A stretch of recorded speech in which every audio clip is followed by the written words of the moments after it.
सुबह का समय है। रत्नगढ़ नाम का एक छोटा सा गांव अभी नींद से जाग रहा है। खेतों में ओस की बूंदें चमक रही हैं।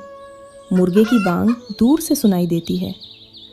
एक छोटी सी झोपड़ी के बाहर केशव अपने बैल नंदू के पास बैठा उससे बातें कर रहा है, उसकी पीठ सहलाते हुए। अरे मेरे नंदू, सुन तो सही। रात मैंने एक सपना देखा। हम दोनों शहर गए हुए थे और तूने बड़ा शानदार पगड़ी पहना हुआ था। लोग कह रहे थे, देखो केशव का भाई नंदू जा रहा है। नंदू सिर हिलाता है जैसे बात समझ रहा हो। केशव हंस पड़ता है और उसके गले से लिपट जाता। जानता हूं तुझे लाल कपड़ा ज्यादा पसंद आएगा, पर जरा धीरज रख, वो नहीं मानेगी। वो तो तुझे बस एक जानवर ही समझती है। उसे क्या पता तेरे अंदर कितनी समझ है। पता है नंदू, जब तू छोटा था ना, तब तुझे मैं गोद में उठाकर घुमाता था। अब तो तू इतना बड़ा हो गया कि मुझसे ज्यादा ताकतवर लगता है, पर दिल से आज भी वही छोटा बच्चा है तू मेरे लिए। तभी अंदर से बर्तन गिरने की जोरदार आवाज आती है। कौशल्या हाथ में लकड़ी की चम्मच लिए गुस्से से पैर पटकते हुए बाहर निकलती है। ओ केशव के बाबू, सुबह के 8 बज गए और तुम अभी तक इस बैल के आगे अपनी कहानी सुना रहे हो। खेत में हल कौन जोतेगा, ये बैल या तुम्हारी जबान? अरे कौशल्या, ऐसे मत बोलो। देखो तो नंदू कितना उदास लग रहा है। ये सिर्फ जानवर नहीं, मेरा छोटा भाई है। भाई? अरे भाई होता तो कल रात मुझे और पड़ोसियों को इतना नहीं रंभाता। पूरी रात ऐसे रंभाया कि बगल वाले शर्मा जी का कुत्ता भी चुप हो गया। और तुम उसे लोरी सुना रहे थे। तू समझती नहीं कौशल्या, पिछले जन्म में ये जरूर कोई बड़ा विद्वान रहा होगा। इतने धीरज से मेरी हर बात सुनता है। कौन इंसान इतना सुनता है? इंसान इसलिए नहीं सुनता क्योंकि उसके पास कान के साथ दिमाग भी है, और ये इसलिए सुनता है क्योंकि रस्सी से बंधा है, वरना तुम्हारी बातें सुनकर कब का भाग गया होता। तू हमेशा इसका अपमान क्यों करती है? देख इसकी आंखों में कितनी करुणा है इसमें। करुणा नहीं केशव, ये भूख है। कल जो चना तुमने बाजार से मंगवाया था वो कहाँ गया?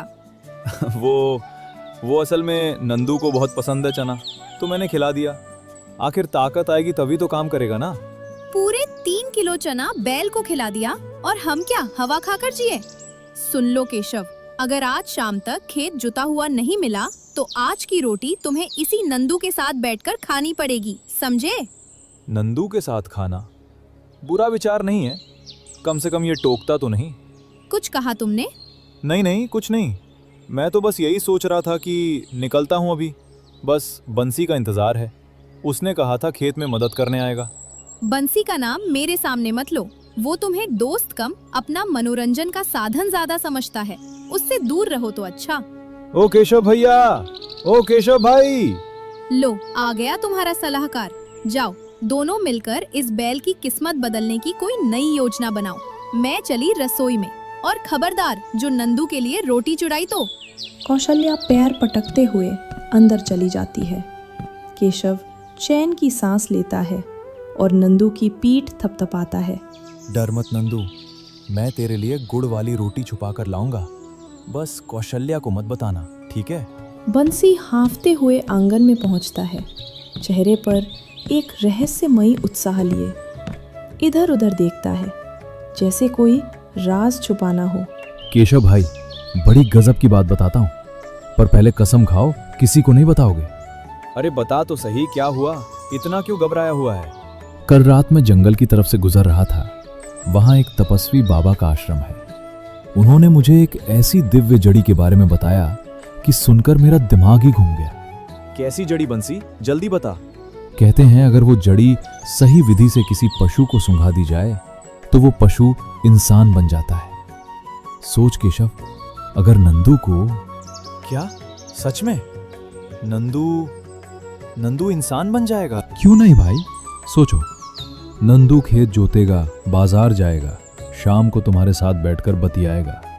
नौकर नहीं, सगा भाई बन जाएगा तुम्हारा। फिर तो कौशल्या भी उस पर भरोसा करने लगेगी। वो मेरी बातें नहीं सुनती, पर नंदू की जरूर सुनेगी। पर बंसी, इतना बड़ा चमत्कार, इसमें कुछ खर्चा तो लगता होगा ना? हाँ भाई, तपस्वी बाबा ये पूजा मुफ्त में नहीं करते, बड़े सिद्ध पुरुष हैं वो। दक्षिणा में 4 सोने की मोहरें चाहिए। 4 सोने की मोहरें? अरे बंसी, वो तो मेरी सारी जमा पूंजी है। कौशल्या ने संदूक में छुपा रखी है, उसे पता चला तो मेरी खैर नहीं। डरता क्यों है? एक बार नंदू इंसान बन गया तो 4 नहीं 40 मोहरें कमा लोगे। सोच, वो खुद बाजार जाकर सौदा करेगा, मोल भाव करेगा। क्या तू अपने भाई को इस बंधन से आजाद नहीं कराना चाहता? इतना स्वार्थी है क्या तू? नहीं नहीं बंसी, मैं स्वार्थी नहीं हूं। नंदू ने मेरे लिए इतना बोझ उठाया है, अब मेरा फर्ज है कि मैं इसे आजाद कराऊं। रुक, मैं अभी मोहरे लाता हूं। केशव चुपचाप अंदर जाता है। कौशल्या रसोई में व्यस्त है, उसे भनक तक नहीं लगती। केशव संदूक से मोहरे निकालकर बाहर आता है और बंसी के हाथ में रख देता है। बंसी की आंखों में एक चमक कौंधती है। बस भाई, शाम को नंदू को लेकर जंगल की सीमा पर आ जाना। और हाँ, तपस्वी बाबा को इस बारे में पहले से कुछ मत कहना, वरना मंत्र का असर खत्म हो जाएगा। ये बात बस तेरे और मेरे बीच रहनी चाहिए। ठीक है बंसी, मैं शाम को जरूर आऊंगा। तू बस काम पक्का कर। बिल्कुल पक्का भाई, तू चिंता मत कर।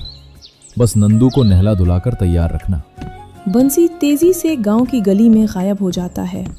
केशव नंदू के पास जाकर उसकी पीठ थपथपाता है, आंखों में खुशी और उम्मीद के भाव लिए। सुन नंदू, आज से तेरी किस्मत बदलने वाली है। कल से हम दोनों साथ बैठकर चाय पिएंगे, बातें करेंगे। तू अब मेरा असली भाई बनने वाला है। नंदू जोर से रंभाता है, जैसे कह रहा हो, मालिक फंस गए। केशव हंसता है और उसे लेकर घर की तरफ बढ़ जाता, बेखबर कि आगे क्या होने वाला है। शाम का समय है। जंगल के बीचों बीच एक शांत कुटिया है।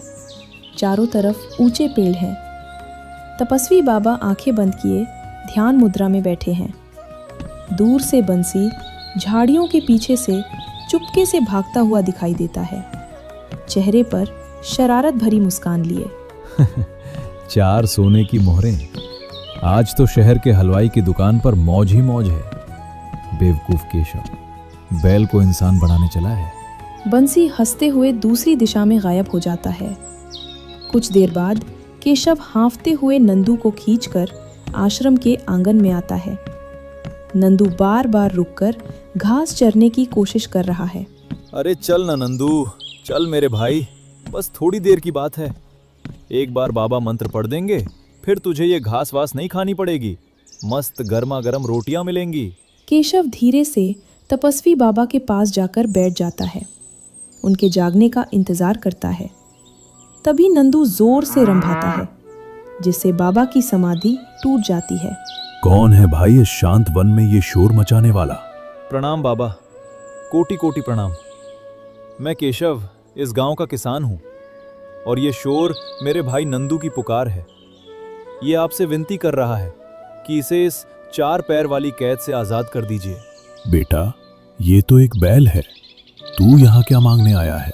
बाबा, बंसी ने बताया था कि आपके पास वो दिव्य जड़ी है जिससे आप मंत्र पढ़कर नंदू को मेरी तरह इंसान बना सकते हैं।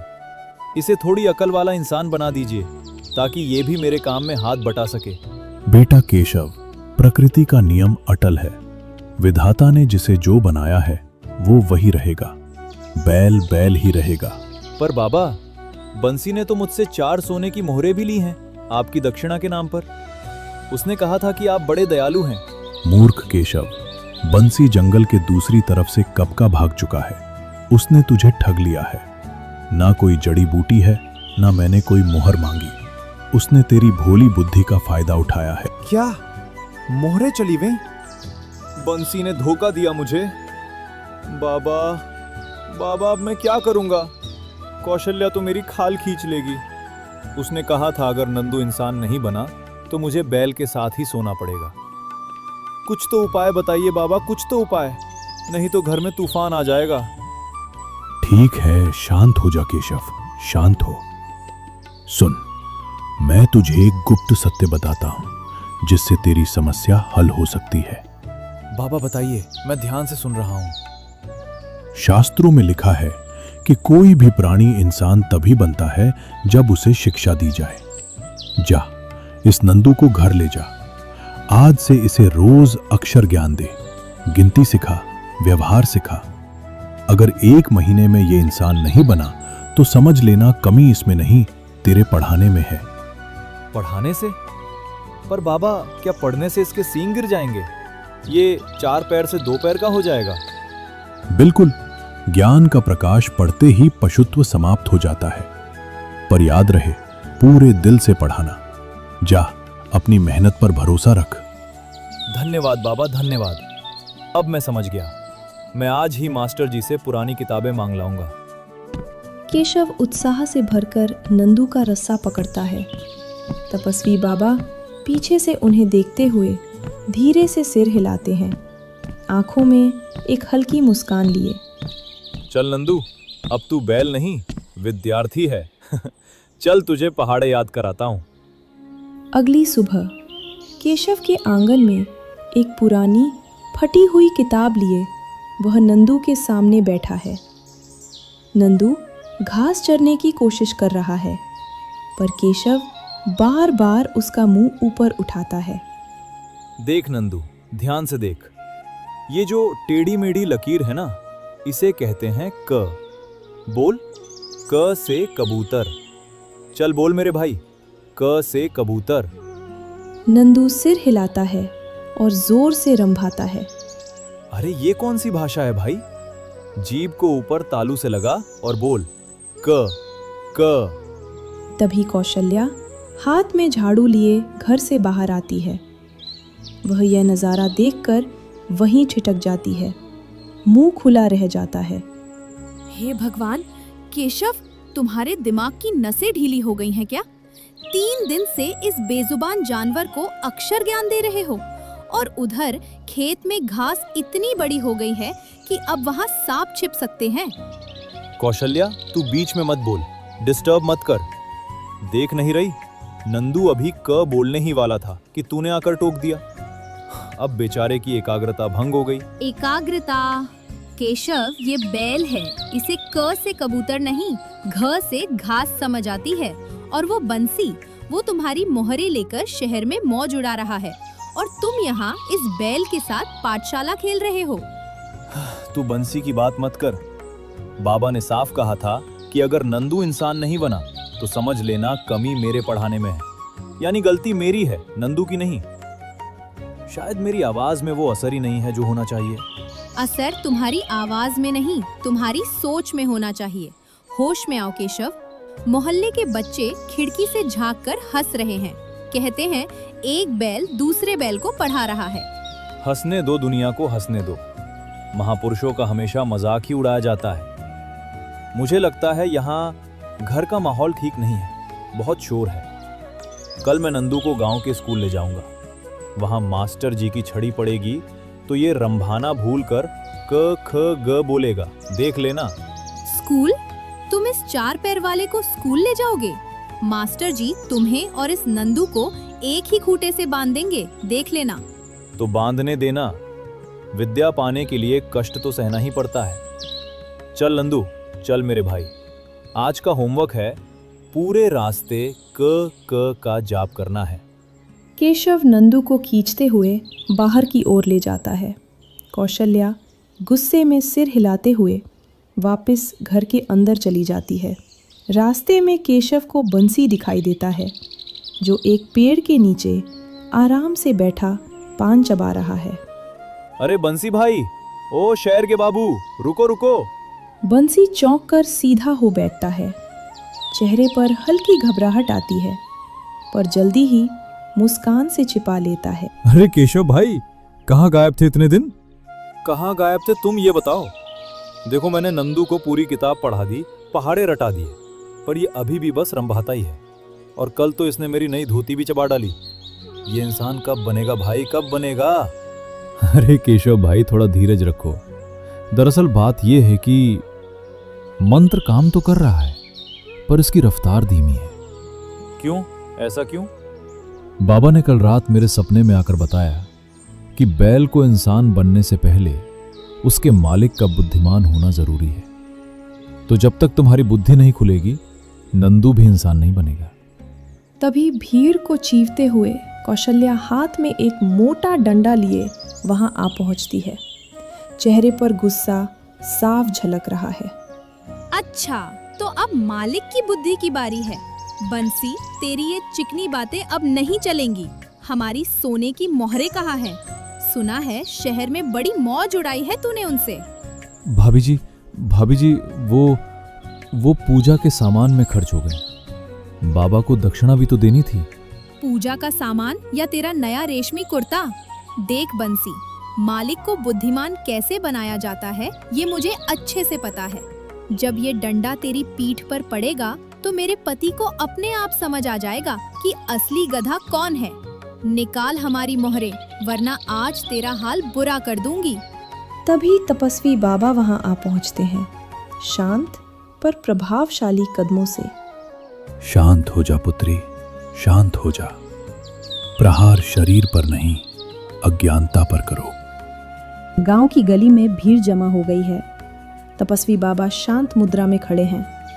कौशल्या डंडा लिए बंसी के सामने खड़ी है और केशव हैरान परेशान सा एक तरफ खड़ा ये सब देख रहा है। केशव, देख, आज तेरी पत्नी ने वो काम कर दिया जो कोई जड़ी बूटी नहीं कर सकती थी। सच्चाई का सामना और ठग की पहचान, यही असली बुद्धिमत्ता है। महाराज, बंसी कह रहा था कि मेरी वजह से नंदू इंसान नहीं बन पा रहा। क्या मैं इतना बड़ा मूर्ख हूं? मूर्ख वो नहीं जो गलती करे बेटा, मूर्ख वो है जो गलती को सच मान ले। नंदू बैल ही अच्छा है क्योंकि वो कम से कम झूठ तो नहीं बोलता, अपनों को धोखा नहीं देता। इंसान को पशु बनने में एक पल लगता है, पर पशु को इंसान बनने की जरूरत ही क्या है। माफ करना बाबा, पर अब मुझे समझ आ गया। नंदू को इंसान बनाने के चक्कर में मैं खुद अपनी अकल घास चरने भेज चुका था। मुझे नंदू को बदलने की जरूरत नहीं, मुझे खुद थोड़ा होशियार बनने की जरूरत है। देर आए दुरुस्त आए। अब बंसी, या तो मोहरे वापस कर या फिर इस डंडे का स्वाद चख। मुझे माफ कर दो भाभी जी। केशव भाई, मुझे माफ कर दो। मुझे तुम्हारी मासूमियत का गलत फायदा उठाना नहीं चाहिए था। महाराज, मुझे अपनी गलती का एहसास हो गया है, मुझे क्षमा करें।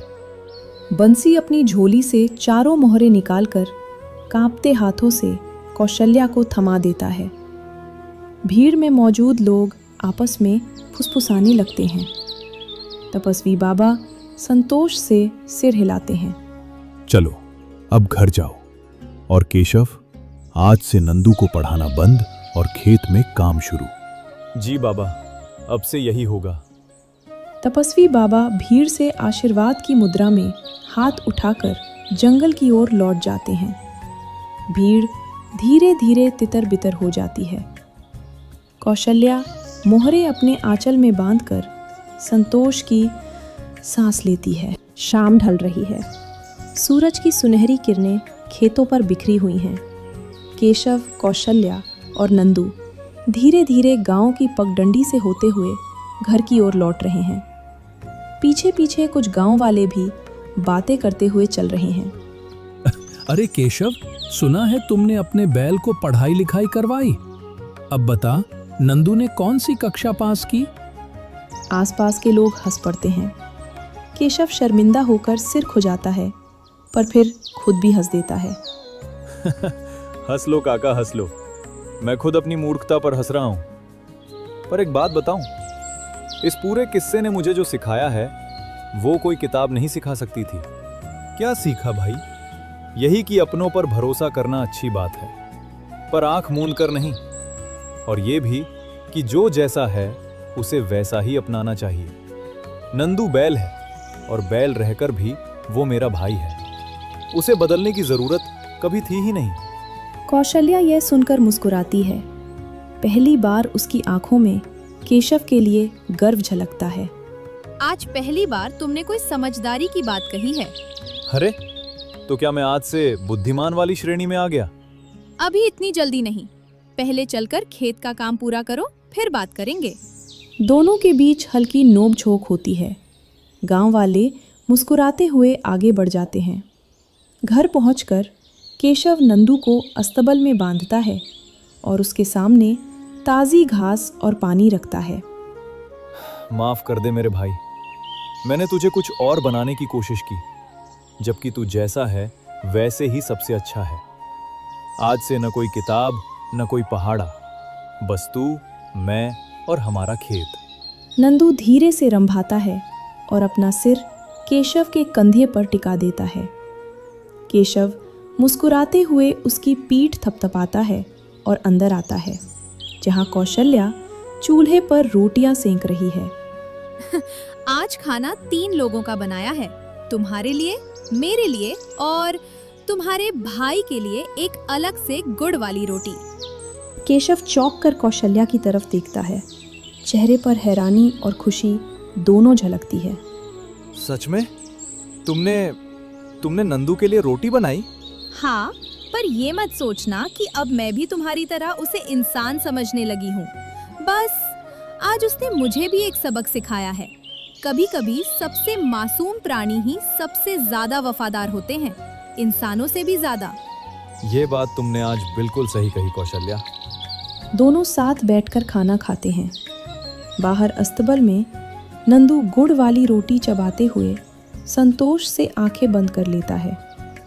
तभी दरवाजे पर दस्तक होती है। केशव उठकर दरवाज़ा खोलता है।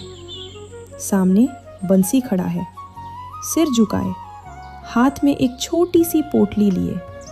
केशव भाई, मैं जानता हूं मैंने तुम्हारा भरोसा तोड़ा। ये लो, ये मैंने शहर से तुम्हारे लिए एक नई धोती लाई है, उस धोती के बदले जो नंदू ने चबा डाली थी। बंसी?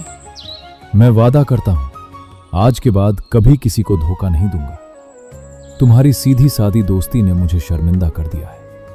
केशव मुस्कुराते हुए बंसी के कंधे पर हाथ रखता है।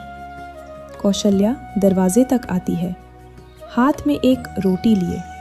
अंदर आजा बंसी, पर आज के बाद अगर दोबारा किसी को ठगने की सोची तो ये डंडा याद रखना।